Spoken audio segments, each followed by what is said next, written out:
Assalamualaikum warahmatullahi wabarakatuh. Sampurasun wargi dulur baraya sadayana, tepang dangu deui sareng simkuring Mang Ian Kidemang Gunung Halu dina acara anu maneuh nyaeta dongeng Sunda. Dongeng zaman kiwari ala kiwari anu nyarioskeun lalakon kahirupan mangsa bihari. Palawargi sadayana, hayu urang nyuk curug galur anu kapungkur, neang mangsa anu kaliwat, gesan ngamumule budaya Sunda ngalangkungan ieu pedaran dongeng Sunda anu tos teu birek deui kanggo barudak bihari sareng sepuh kiwari. Dongeng teh tatali paranti pikeun ngahibur urang lembur ngabagjakeun urang desa. Sasiereun sabeunyereun sok aya manfaatna pikeun neuleuman eusining kahirupan ngalangkungan carita dongeng.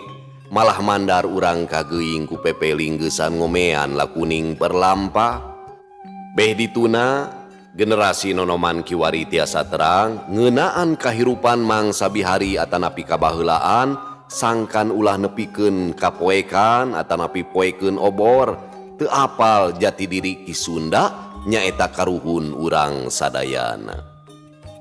Dina wangkit ieu simkuring sijamidangkeun hiji jejer carita anu judulna Gumilar bagian anu ka-11 karya Bapak E. Sukandar. Ieu teh mangrupikeun karya lawasnya pamirsa sadayana kirang langkung tahun 1860-an anu dicetak ku Pustaka Jaya.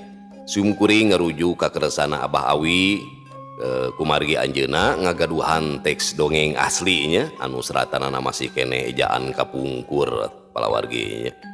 Daya kajabi simkuring ngangkat deui dongeng teh secara pribadi simkuring kanggo ngabalikeun katineung ka mangsa-mangsa kapungkur nalika simkuring nuju SD kirang langkung tahun 80-an 85-an nalika ngupingkeun ieu dongeng Sunda nya dina radio anu dicanakeun harita teh ku kersana almarhum Mang Barna.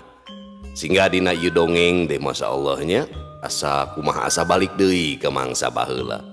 Alhamdulillah kamari simkuring oge tiasa silaturahmi ka kulawargina almarhum Mang Barna oge tiasa ziarah ka makamna nya masyaallah kanggo tabaruk ka anjeunna. Mugia kersana almarhum Mang Barna oge pengarang Bapak E. Sukandar sing ditempatkeun di tempat anu mulia, ditampi iman Islamna, dihapunten sagala dosana, diangkat darajatna, ditempatkeun di iliyin taman-taman surga. Amin ya Allah ya Rabbal alamin. Kumargi ngahibur teh apanan kalebet ibadah palawarginya anu teu karaos. Sate acan dilajeng kade ulah hilap anu teu acan subscribe mangga di subscribe heula supados tiasa kenging notifikasi kanggo jejer carita anu salajengna oge anu sanesna. Anu parantos subscribe simkuring haturkeun rebu nuhun laksa ketika bingahan. Mugia sing tiasa ngahibur janten rencang aktivitas palawargi sadayana nya anu nuju di bumina bari masakna nya di padamelanana di perjalanan bari nyupiran nya. Di tempat damel konveksi seueur ngarupingkeun bari ngajait cenah palawargi nya. Pokona makum ka dulur-dulur anu aya di lembur baraya anu aya di kota oge di pangumbaraanana mugia sing tiasa kahibur. Oge ulah hilap di like, di komen supados aya interaksi di antawis urang sadayana sareng di share dibagikeun nya linkna ieu palawargi linkna nu dibagikeun teh. Atau mugia wasilah palawargi anu kersa nge-share ngabagikeun ieu dongeng khususna di zaman kiwari tiasa nanjeur deui. Mangga kaparayun sadayana wilujeng ngadangukeun prung ah.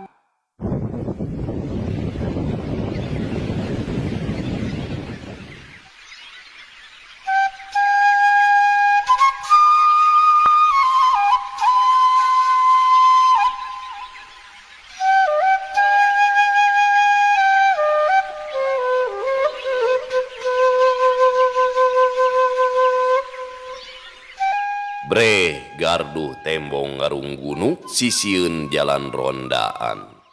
Mangsal hapi mimiti lempangna ati-ati kukuli wedan deui nyumputkeun dirina bisi aya nu nangenan. Eukeur mah bulan sakitu moncorongna katurug-turug di gardu teh katempo aya sababaraha urang ronda nu keur ngagaluheur sareti beranak raanan. Kerekna meni nyegrek pating korolo juring kang juringkang. Mangsal hapi keketeyepan malibir kasatukangen imah-imah nu marapat sisi jalan rondaan. Tematak hese neangan imah juragan lurah barja teh eukeur mah geus apal kata mah panghadena panggedena deui. Pernahna teu jauh ti bale desa tapi rada nenggang ti balarea. Sedeng buruanana pinuh ku tatangkalan anu harieum. Sabot kitu bebence nyerece disada muter luhureun imah angin ngagelebu gede nambah-nambah tirisna nuker sareting porongkol di gardu nungan disimbutan ku sarung poleng belel dianggel ku kohkol awi. Jego jego di jero imah sadaya lalaki batu geus tegue dina hatena najan geus heubeul teu panggih ari kana jegohna masih keneh apal. Tangtu eta teh lurah barja. Zeg peso balatina dicabut tina cangkeng. Ngaborela kasorot ku cahaya bulan tina sela-sela daunan. Wayahna, wayahna. Masing pasrah, masing ridho sia barja. Pati sia ayeuna ku aing rek diala itung-itung mayar hutang. Baheula aing dihukum teu karna aya kasalahan. Mata aing rek menta nyawa sia pikeun imbalan hukuman ku aing geus dijalankeun. Gerentes hatena mangsal hapi. Beletek nyungkal jandela ku balatina ugal-ugil sakedeung brai bae jandela teh muka jorelat jeleng mangsal hapi luncat ka jero. Kayaan di jero imah reyem-reyem ukur dicaangan ku damar tempel nu hurungna meletek leutik. Gilisir mapai sisi bilik ati-atina keur bisi aya nu kadupa. Peso balatina geus ngaber dicekel ku leungeun katuhu panon ringes napas dipegeg mangsal hapi ngeteyep ngadeuketan kamar sarena nungan ukur ditutupan ku reregan. Lol nempo ka jero imah di dieu oge dicaangan ku damar tempel nu hurungna geus ngeleter lantaran rek pareum. Ongkoh deui katebak angin tina jandela. Brai damar teh digedean meueusan tembong nuker sare juragan barja jeung pamajikanana. Deg deg deg ter. Jajantung mangsal hapi moyeg tuur nyorocod kawas nu lilinieun dihenteu-henteu oge rek ngalakukeun Rajapati anu memang papalingpang jeung kayaan jiwana. Ieu mah puguh sasat kapaksa kajurung ku nafsu anu ngagolak jeroeun dada. Anu timbulna teh lantaran ku kanyerina anu pohara dumeh dirina dikakaya tunggang nyangsara bea karep. Saimah-imah jadi korban nafsuna angkara murka ti hiji manusa anu wajib disebut pamingpin rahayatna. Sakolebat sajorelat dina ingetanana yen samemeh manehna jadi lurah teh barja lain jelema bager tapi jelema bengal kaasup tukang babadog ngan kulantaran wani ngelehkeun maling nu harita marajalela di desana antukna manehna dijadikeun lurah. Memang teu aneh dina zaman panjajahan mah nu kitu teh. Keteyep mangsal hapi nyampeurkeun anu keur ngaguheur sare tibra. Pesona diamangkeun siap rek ditubleskeun kana dada lurah barja nu keur ngabebengkang. Tap ngadadak mangsal hapi ngargog inget kana kalalakianana. Boga rasa hina nanda sajelema nu keur teu walakaya. Ras deui inget kana caritaan Paehon basa tadi keur dipajaratan di makam pamajikanana. Ki adi keun bae nu geus mah geus bae. Lain urang hakimna muga hirup maranehna sing jadi hakim pikeun dirina masing-masing. Lubarkeun bae anggur si. Sup peso balatina dikana sarangkakeunana deui teu anta parah deui. Durug-dug bae juragan lurah barja nu keur nyegrek sare teh digusur. Gubrag ti beubeut tina tempat sarena. Uguh we atuh juragan barja meuni walah wah weuleuh we keur ngeunah-ngeunah sare buah keur ngimpi dagrag meureun Ari ieu ujug-ujug karasa awakna aya nu ngagusur nepi ka ngagubrag pisan. Waduh, aduh, alah, aya naon ieu teh. Juragan Lurah Barja nyaritana gegelegepan teu beda we tinu tas ti teulem. Panon molotot tapi can telek naon-naon anu aya di hareupeunana. Adaina ngadadaleh teu kapirosea ngagebai ngacai. Montong walah waheuleuh sia Barja. Deleh ku mata sia. Ieu aing saha? Ceuk Mangsal Hapi bari nunjuk dadana.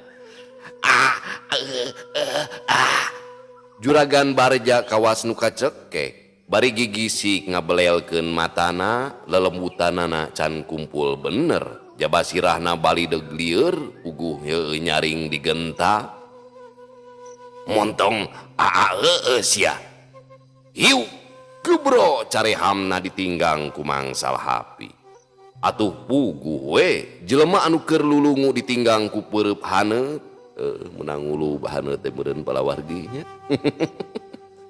Dayagdag geblak bae nang karak bengkang. Sirahna ti dagor kana juru ranjang kai. Nya sakedapan mah teu wudu balidegna tambah leuneng. Dedeleuanana beuki teu pararugu. Tolong.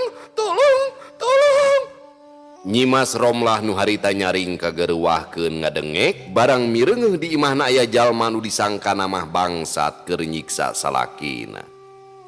Gajleng Mangsal Hapi kana ranjang. Nyimas Romlah digeuweungkeun bari dirungkupan ku simutna. Montong ngagujrudkeun sia, lamun teu hayang digewek mah eta genggerong sia. Ceuk Mangsal Hapi bari ngancam ku peso balatina. Napasna ngahegak tandaning can kabudalkeun kabeh. Anajep teh lirga angka tinca. Gimir ku porongosna jeung ngarasa soa ku balati nu ngaborelak luhureun sirahna. Nyimas Romlah murungkut bari awakna ngeleper katambah digeuweungkeun, antukna ngadedempes bari inghak-inghakan ditahan. Bujur mah geus gogoyobo teu karasa teng bengsina bocor. Gajleng Mangsal Hapi nyampeurkeun musuhna anu keur nyangkorah rek diwejeg. Tapi kakara oge Mangsal Hapi nincak papan, ari koleang gedebut awakna ti bebeut lantaran teu kanyahoan, sukuna dikael ku Juragan Barja nu harita geus eling. Korejat Juragan Barja hudang nyabet Mangsal Hapi ku kursi anu aya di gigireunana.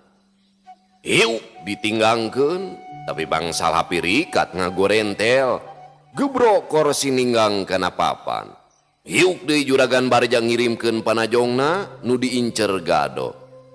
Tapi Mangsal Hapi rikat ngarempodkeun awakna dina gerakan pamonyet ulin tutungkusanana, leungeunna ngarawel suku. Tapi Juragan Barja oge dina perkara main po mah teu beunang dihina da tadina oge manehna teh ruruntuk owah-owah. Hiuk jetruk sukuna jadi ngababuk pigeulang. Mangsal Hapi ngerepeng ngejat ngaborengkal anu saterusna ngajareg-jeg nangtung. Husein, bangsat Husein. Juragan Barja gogorowokan ngahudangkeun si Usi nu harita sarena bareng jeung si Warma di dapur. Lain rek ngabangsat aing mah sia babi, tapi butuh nyawa sia. Cik Mangsal Hapi bari sabrut ngarames beungeut lawanna, maksudna mah rek ngajamret ceuli. Tapi Juragan Barja ngagentak ngelid diteruskeun ku teunggelan rek ngajojo careham. Mangsal Hapi nakis bari peureup lawan ditungkup sakilat dicentok bari ngarobah kuda-kuda. Seak brek ngajamret kulit beuteung. Gurubug Juragan Barja ngagurubug, kulit beuteungna asa coplok.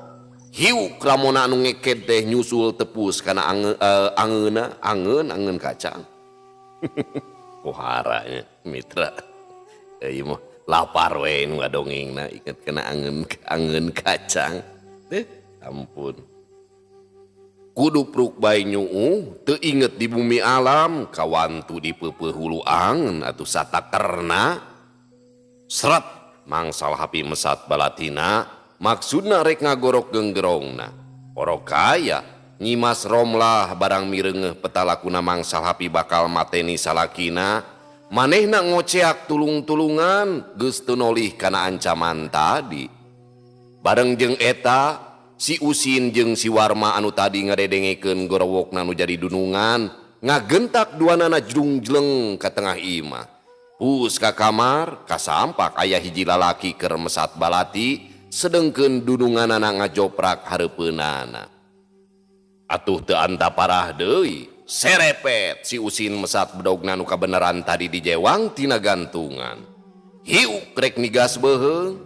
Mangsal hapi nu teu kapalingan rasa yen aya bahaya nu ngancam di tukangeunana, rikat manehna balik Bandung, kolebat bedog nyempong ti gigir, lep mangsal hapi ngalelepkeun sirahna nyingkahan sabetan bedog. Hiu jeres peso balati ngahakan pigelang si Usin nu keur nyekel bedog. Aduh, goloprak bedogna murag, si Usin ngejat beungeutna muringis bari nyekelan pigelang anu awor-aworan ku getih. Kolebat, hiu. Ayeuna mah bedogna si Warma datangna negel rek meulah hulu, rek luncat eueuh lahan kawantu deukeut panto, lep mangsal hapi sakilat depok. Waktu bedog si Warma ngahembat, sakiceup tajongan mangsal hapi dina gerak pamonye teh ngajetru kana siku si Warma.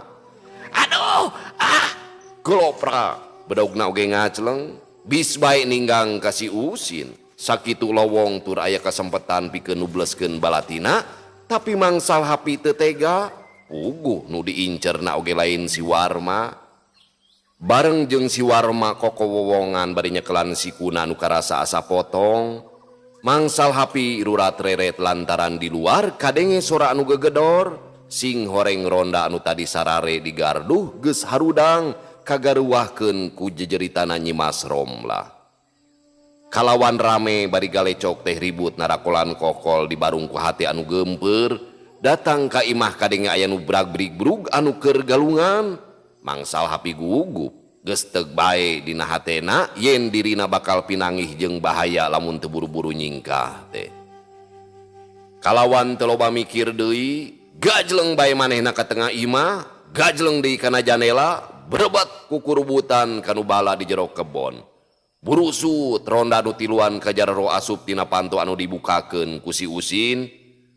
Barang bus kasampak juragan barja masih keneh ngajehjer, si Warma nya kitu keneh ngulahek sirahna nyang saya, sedengkeun Nyimas Romlah andi perkeneh dina kasur teu daekeun turun lantaran bujurna ayeuna mah karasa jemlong goyobod ku ci ompol anu jibrug maseuhan samping jeung simutna.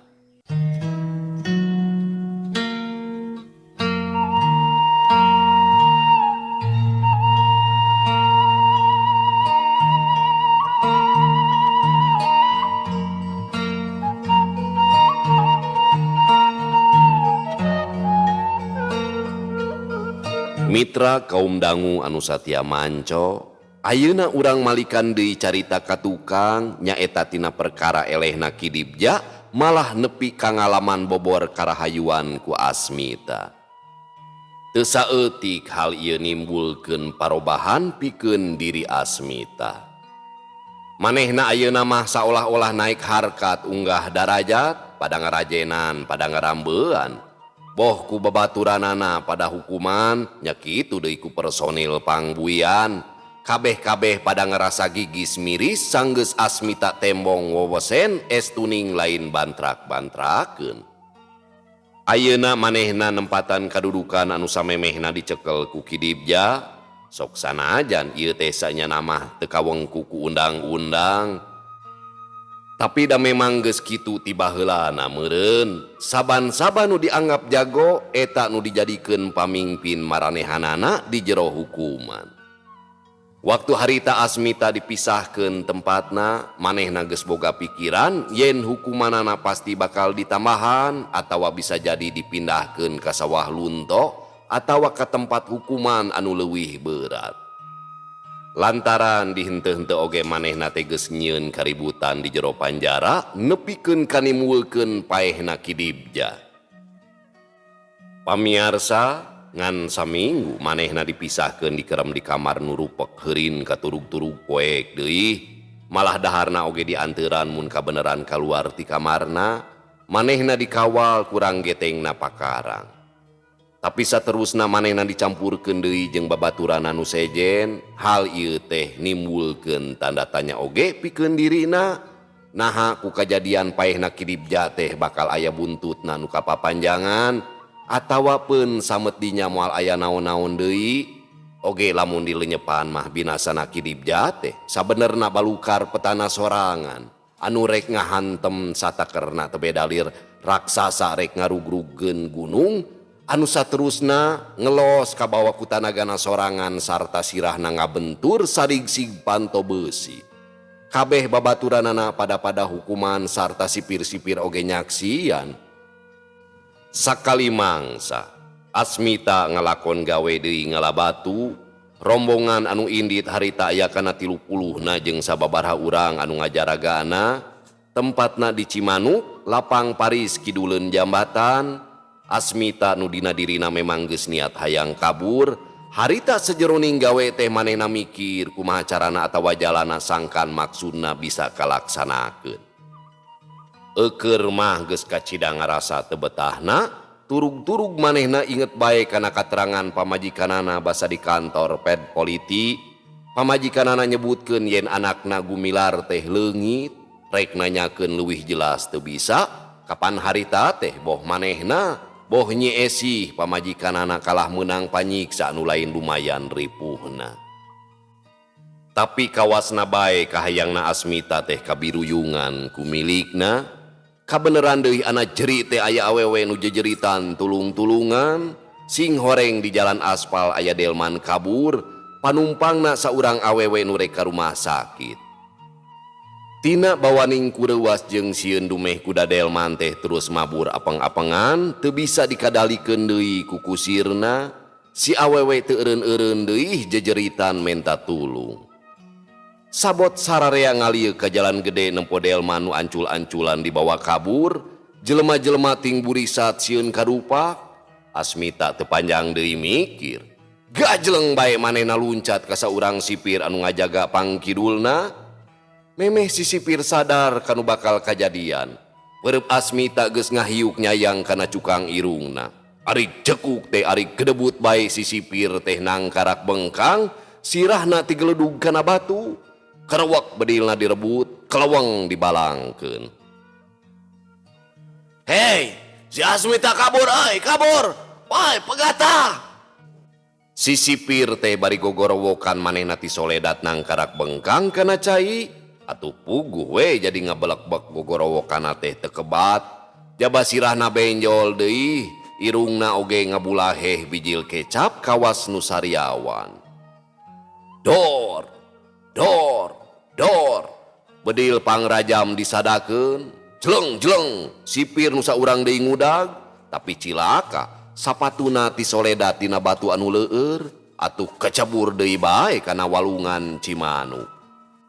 Batur-baturna nu duaan ngajaga, harita ngokang bedilna ditujukeun ka hukuman-hukuman liana bisi baruntak, dumeh kayaan harita kabeh galeumpeur jeung moyeg.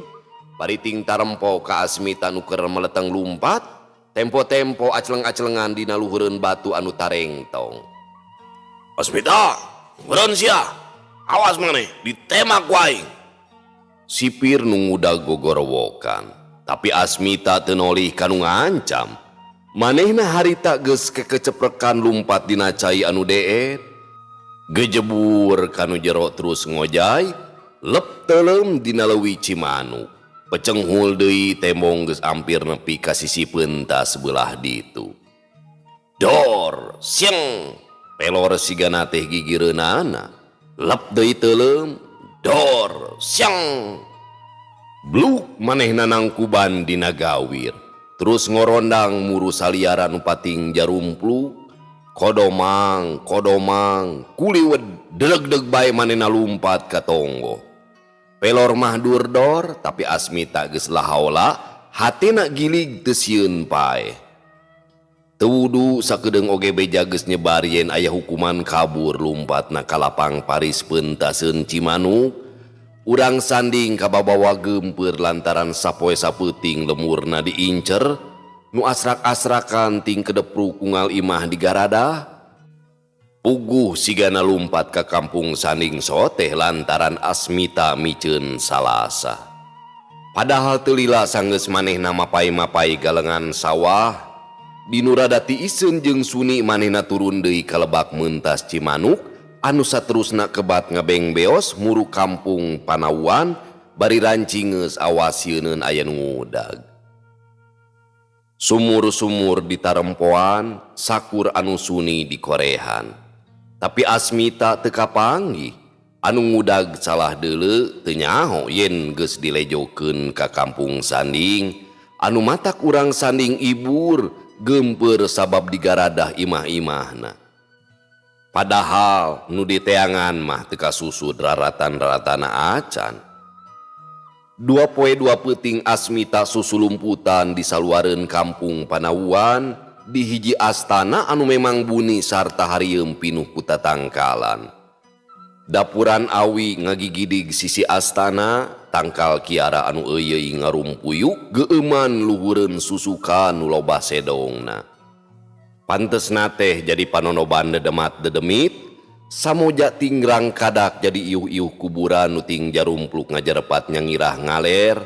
Pantes pisan pikeun panyumputan, puguh tara aya nu pirajeuneuun luntalan to ka pelebah dinya ari lain aya nu maot mah.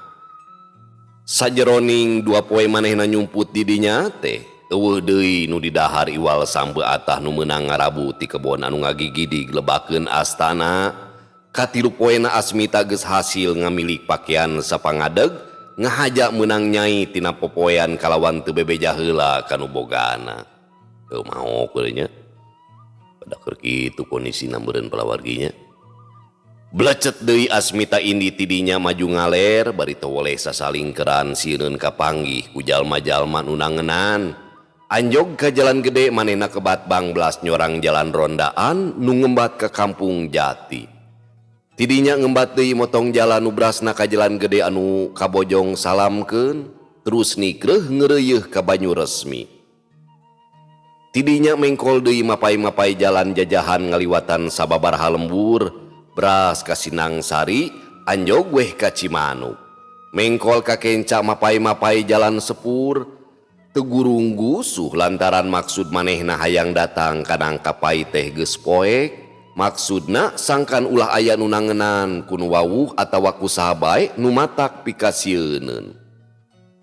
Dur Isa manehna geus norojol ti jalan pepengkola nu ti Cibatu, ret manehna ngareret ka toko nasi babah gondok nu geus nutup. Hareupna dicaangan ku lampu lantera nu guyan gayun ka tebak angin, seuneuna ngagateng anteng kawas nu nenjokeun polah petana Asmita anu sasalingkeran. Leok Asmita mengkol ngagedig nyorang jalan nu mimiti nanjak, hatena kumejot bari lelenyapan hayang geura panggih jeung pamajikan, babakuna mah hayang geura nyaho ngeunaan anakna gumilar, naha geus timu deui atawa tacan. Nepi ka lemur seda hurip, Asmita mengkol heula rek nepungan unan sobatna, kabeneran keur aya. Atuh ari gok ari gabrug bae duanana silih rangkul meni papuket nembongkeun ka sonona anu lain di kieuna. Akang teh sanyana mah kaburnan, ceuk Asmita bari ngareret ka Nyi Mas Iko pamajikan unan. Kabur? Alah, kumaha atuh Kang? Unan kelah malik nanya siga nu hariwangeun naker. Sieunun kababawa meureun. Nya kabur akang teh. Geus kumejot, kumaha kayaan si Uum, cenah ceuknya si Uum teh leungit. Ceuk Asmita bari bareube beungeutna. Sorana peurak kawas anu geura-geura hayang hing we ceuri. Har, akang teh kantos papenak itu sareng aceuk. Una nanyana kaget. Ugu waktu akang ditahan di politi teh, manehna ngabejakeun cenah budak teh leungit aya nu mawa. Akang geus diponis, tapi manehna teu datang deui malah nu sejen oge eueuh nu ngalongok saurang-urang acan. Asmita satengah nganahan ka unan, mani eueuh pisan kaingetan ka sobate. Ih, Sanggam sahari akang tak aya nu ngalongok. Kang Tata, abdi teh kantos ngalongok kaditu malah sareng paehon. Tapi cenah jenengan akang mah teu aya ceuk nu ngajaga teh. Unan nembalan ngabela dirina. Ah nyakeun bahaya tunan. Dageus kaliwat eta mah. Ayeuna mah sameme akang kalembur, hayang nyaho heula kumaha kaya anu di imah. Pang-pangna mah budak nu teu boleh dipika inget bae. Ditanya seperti kitu, Unan ngahuleng tegancang-gancang ngajawab. Manehna kacida ngarasa bingungna kumaha nyapi caritaeun. Sanggeus dipikir dibulak-balik, dibeuweung diutahkeun, paralak bae dicaritakeun satara basna yen ti barang Asmita dibawa ka Garut teh. Isukna Nyi Esih katut gumilar kanyahoan eueuh ti lembur. Kungsi manehna oge babarengan jeung nu sejen milu neangan malah nepi ka Wanaraja.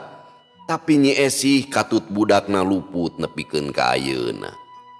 Nah atuh anak hak teh dada Asmita karasa eungap barang tamat nu mere katerangan.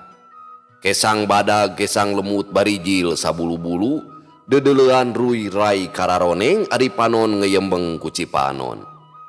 Sirah beura dunya asamui antukna manehna ramoh poe leuleus sabuku-buku ngarumpuyuk hareupeun Unan katut pamajikanana lir kapuka ibunan ngulapes leuleus kawas genjer ka poe. Bari sumegruk ceurik nyamat-nyamat anak pamajikanana.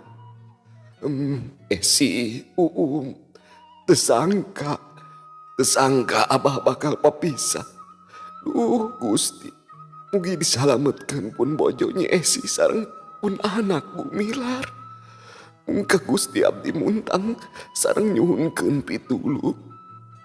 Asmita nyarita bari nyusutan Cipanon pinuh ku kasedih. Maksud reka lemur teh atuh kapaksa dibolaikeun lantaran ceuk pamikirna kateu teu ari ka imah oge ari nu diboro-boro geus eueuh mah. Maksud manehna ayeuna engke geus rada peuting rek init deui supaya rine hatena geus gilig rek neangan anak pamajikanana. Sakolebat dina pamikiranana mah hayang malas ka Juragan Barja jeung ka si Babah Gondo, tapi ras deui inget kanu jadi anak pamajikanana anu boa di mana ayana. Sigana perlu heula diteangan, gampang perkara males ka nyeri mah, masih keneh ieuh loba waktu. Engke oge geus nepi kana waktuna moal katangka teu diberesan eta dua jalma teh. Anu dianggapna memang ulon-ulona pangna manehna ngalaman unggah balewatangan. Panceg jam 12 peuting. Dina meneran sisimpena peuting, Asmita turun ti imah Unan. Bulan keur meujeuhna reyem-reyem kasaput ku mega hideung anu ngabeleg-beg. Sanajan harita geus tiiseun pisan, tapi Asmita rada rumegag rek lumaku teh. Lantaran rigigna ayeuna jelas bisa kanyahoan cahaya bulan cukup nyaangan kana paripolahna najan ukur samar-samar oge. Waktu manehna arek celek pisan nincak jalan rondaan anu rada sunyi, sajolna ti kebon awi anu harieum. Manehna ngadadak ngergo sarta ngelok deui ka tukang. Kabireungeuh ti belah kencaeun ti tonggo, jolad aya jelema keur mudun bangun rusuh. Kuliwed manehna kana tangkal suren sisi jalan hayang nyaho sidik saha-sahana. Pamiarsa sadayana eta jalma teh tayalian di Mang Dekong anu kakarak turun ti padepokanana. Ngahaja kukulunuan peuting-peuting reka Tanjung Pura nempo anak incuna. Harita teh Nyi Asmi tacan dikawinkeun ka Kiparta. Atuh Mang Dekong oge tacan babalik pikir. Kerjongjon we nurugtug mudun, panona seukeut ka hareup melong ka jajalaneun nu bakal disorang. Gidigna dangong borongongong, teuneng ludeung bangun tara ngambeu kasieun. Sanajan umurna geus cueut ka hareup, tapi tetep cangker sarta rancingeus pisan, anu matak wani lumaku lain wayah oge kulantaran manehna mah jelema leber ku wawanen, hirup bae paehos teh sanyana. Beak pudunan beh tikungan rajeg tangkal suren anu paselang jeung hieumna rungkun saliara anu remetur tapoe. kencaeun ngayeud kalakai di jalan, buahna nu geus harideung ngabayak di handap. Korosak katuhun jalan aya nu ngorosak, bletek sada pangpung katincak. Reg Mang Dekong eureun, panona gular giler maling reret kagigireun, ceulina rancingeus ngadedengekeun, pikiranana dipusatkeun, tapi anu ngabaletek teh jep bae teu kadenge deui. Tegue dina hate Mang Dekong tangtu aya jelema anu ngintip, dari satomah lain kitu sorana. Mang Dekong atuh geus apal deui kana sora-sora mah kawantu manukna. Lamun bener lalaki teu hade euy indip-indipan, bae nyang hareup sege seler Tanjung Pura mah cadu mundur haram ngejat nyang hareupan musuh. Mang Dekong nyarita ditunjukkeun kanu ngorosa, geus tegue dina hatena tangtu anu ngintip teh usung esangna juragan Barja. Lantaran waktu harita gagal tea, waktu rek ngarubuhkeun Nyi Asmi di Pakalangan. Geus sidik nu ngagorosak teh teu daekeun nembongkeun jirimna, girig deui Mang Dekong nuluykeun deui lengkahna. Jalan teh rada mayat ayeuna mah henteu mudun teuing. Peletak, peletak, deui-deui aya sora pangpung katincak, didedengekeun eueuh deui tuluyna. Mang Dekong terus laju tapi bari rancingeus pageuh kancing, iatna taki-taki bisi kabongohan. Sedengkeun di langit mega hideung pating jarumpluk mindingan jirimna bulan. Katempona jauh pisan, kawas-kawas arek hujan, seahna geus mimiti nganelan. Oh, rek kabongohan ya. Lain peta lalaki atuh anu kitu mah baraya. Ceuk Mang Dekong geus panceg hatena, yen manehna aya nu nuturkeun yen maksudna rek ngabongohan. Kolebat juringkang ti katuhun jalan aya nu luncat tina gaya pamonyet ka hareupeun Mang Dekong. Mang Dekong maninggal lenyap mireungeuh nu luncat lain sagawayah luncat. Asmita ngajega panona mencerong seukeut neuteuk beungeut nu aya di hareupeunana. Mang Dekong dipelong salila-lila. Kitu deui Mang Dekong oge manehna malik mencerong. Tah, gitu euy ari lalaki mah kudu wani nembongan. Ceuk Mang Dekong, sangkaanana beuki nganelan yen ieu jalma teh moal salah deui patalukana Lurah Barja. Aya naon baraya nu matak nuturkeun teh ha? Rek nganteurkeun. Mang Dekong nanya deui ka Asmita, gilerna reret panon ka ciri geus taki-taki. Nya bari hayang nyaho kalakuan Andika we nu ka tukang-tukang. Asmita mancing, manehna boga payakinan yen ieu jalma teh usung esangna juragan Barja. Jadi salah pahamnya palawargi. Moal bebas lumampah kitu mun eueuh hubunganana jeung papayung desa, kitu pamikirna Asmita. Kuleungitna Nyi Esih katut gumilar anakna, Asmita geus teug sangkaanana pasti nu ngagebruskeun manehna nu jadi ulon-ulona teh. Nyi Esih mah geus kanyahoan salamet, sedeng gumilar tacan kapanggih raratanana. Pikir Asmita ieu jelema saeutik pasti nyahoeun kumaha nasibna jeung di mana gumilar ayeuna. Mang Dekong seuri, kacaangan ku sinar bulan anu reyem-reyem, geus cop bae dina hatena yen juragan Barja teh ayeuna mah geus nyahoeun yen anu nulungan awewe peuting harita tea nya manehna pisan. Ayeuna meureun nyegat teh rek nitahan nanyakeun anakna. Teu kudu ditanyakeun baraya, geus pada nyaho kapan? Oge nu dipikabutuh teh indungna lain. Mang Dekong ngahehe. Ari budakna? Asmita nanyakeun sewot, sangkaanana beuki kuat. Ieu geuning mangklukna nu nyulik anakna teh. Da ari Nyi Esih mah teu diganggu gugat manati heula ngabejaan oge ka manehanana. Budak mah milik kuring atuh moal dibikeun. Bangsat sia. Asmita teu kaampeuh nafsuna. Sebrut bae ngirimkeun panarajangna dina gerakan tipu monyet mancing maung tutul di jero guha.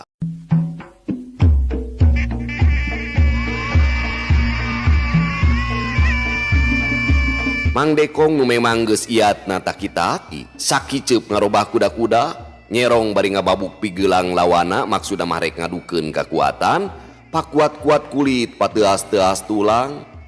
Tapi Asmita nu memang geus ngarti yen musuhna kapancing, api-api sieun di teungeu, jeleng luncat bari depok hayang dirontok atawa ditajong, lantaran teu wani ngadukeun leungeun pateas-teas mah, dumeh leungeun Mang Dekong katinggalina mani babalingbingan. Mang Dekong oge awas, manehna ngargoan heuleu musuhna depok teh, tapi sakilat ngirimkeun tajong sapu jagat nu ngahiuk bangbaraan.